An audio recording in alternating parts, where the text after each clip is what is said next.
سیدنا عمر بن عبدالعزیز رحمہ اللہ تشریف لائے. یہ وقت کا حاکم ہے، بلا شرکت غیر، لاکھوں مربع میل کا حاکم ہے.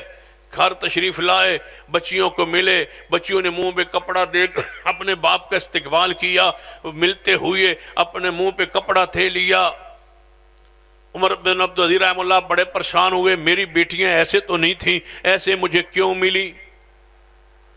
باپ مل رہا ہے، منہ پہ کپڑا لے کے منہ اس طرف دوسری طرف رخ کر کے ملی ہیں، بے رخی سے کوئی معاملہ ہے؟ لونڈی کو کہا، گھر کے رازدان ہوتی ہے لونڈی، اس سے کہا میری بیٹیاں آج مجھے ایسے ملی ہیں، مجھے بتاؤ تو صحیح میری بیٹیوں نے ایسا یہ کیا معاملہ کیوں کیا ہے؟ فرمایا امیر المومنین پریشان نہ ہو، آپ کی بیٹیوں نے آج کچا پیاز کھایا ہوا تھا، انہوں نے کہا باپ کو تکلیف نہ ہو، محسوس بدبو محسوس نہ ہو، اس لیے چہرے کو تھوڑا سا پیچھے ہٹ کے وہ آپ کو ملی ہیں، کوئی ایسا معاملہ نہیں ہے. وقت کا حاکم ہے، گھر میں کھانے کے لیے کچھ نہیں ہے، بچیاں کچے پیاز سے کھانا کھا رہی. او لٹیرو، حکمرانوں، چورو، لوگوں کے مال کھا لانے جاننے والوں، بیت المال کو، خزانہ، ملکی خزانے کو اپنی پراپرٹی سمجھنے والوں، یہ حاکم دیکھو.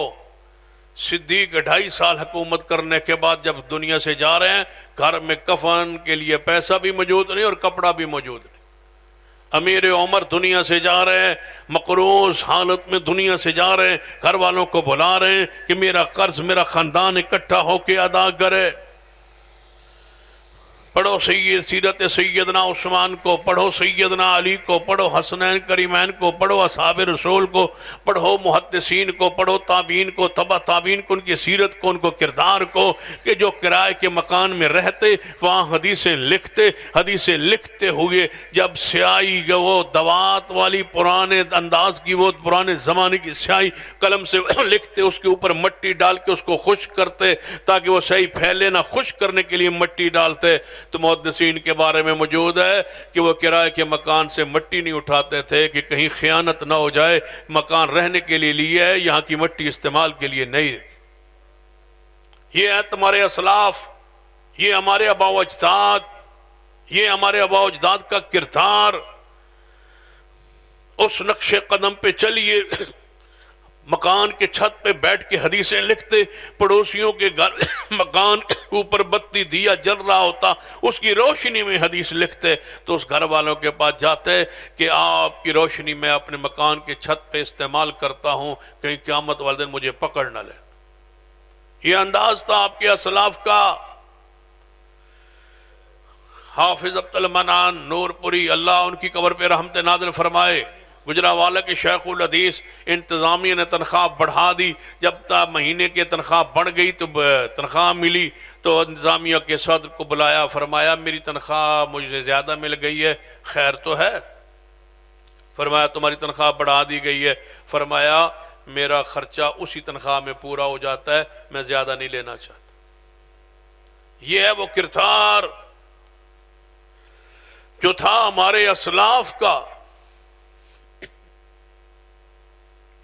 عمر بن عبدالعزیز رحمہ اللہ نے اپنی بیٹیوں کو بلایا اور پاس بٹھایا اور فرمایا بیٹیوں، میں تمہیں سونے کا نوالا بھی کھلا سکتا ہوں، اتنا میرے پاس خزانہ، بیت المال خزانہ، امیر المومنین میں ہوں، خزانہ میرے پاس موجود ہے، لیکن بیٹا تم کو کھلاتا رہوں، خیانت کرتا رہوں، تم تو یہاں رہ جاؤ گی، میں قبر میں جا کے عذاب بھگتوں گا.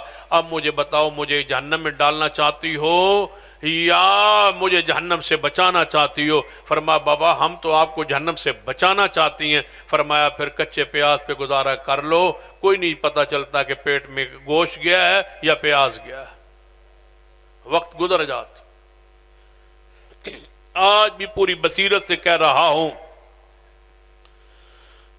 کہ مہنگائی نہیں ہے، مہنگائی کو سر پہ چڑھا دیا گیا ہے. اگر آج بھی سنت کے مطابق پوری امت اعتدال کا راستہ اختیار کرے کھانے میں، پینے میں، خرچ میں، چلنے میں، اخراجات میں، معاملات میں آج بھی مہنگائی نہیں ہے۔ مہنگائی اس لیے ہے کہ مہنگائی کو ہم نے اپنے سینوں پہ، اپنے وجود پہ چڑھا لیا ہے اور بے اعتدالی کے راستے کو اپنا لیا ہے، فضول خرچی کو اپنا لیا ہے، شریعت کے مزاج کو ختم کرتی ہے۔ اگر آج بھی وہی کیفیت آ جائے جو رسول اللہ صلی اللہ علیہ وسلم کے زمانے میں تھی، کھجوروں پر گزارا تھا، دودھ پر گزارا تھا، وہ سادگی تھی، گوشت تھا لیکن سادگی کا انداز تھا، اگر آج اسی کو اپنا لیا جائے تو آج بھی وہی رحمت، وہی برکات، وہ وقت پہ، موسم پہ بارشیں ضرور ہوں، اگر ہماری وہ حرام خوری سے ہم اپنے آپ کو بچا لیں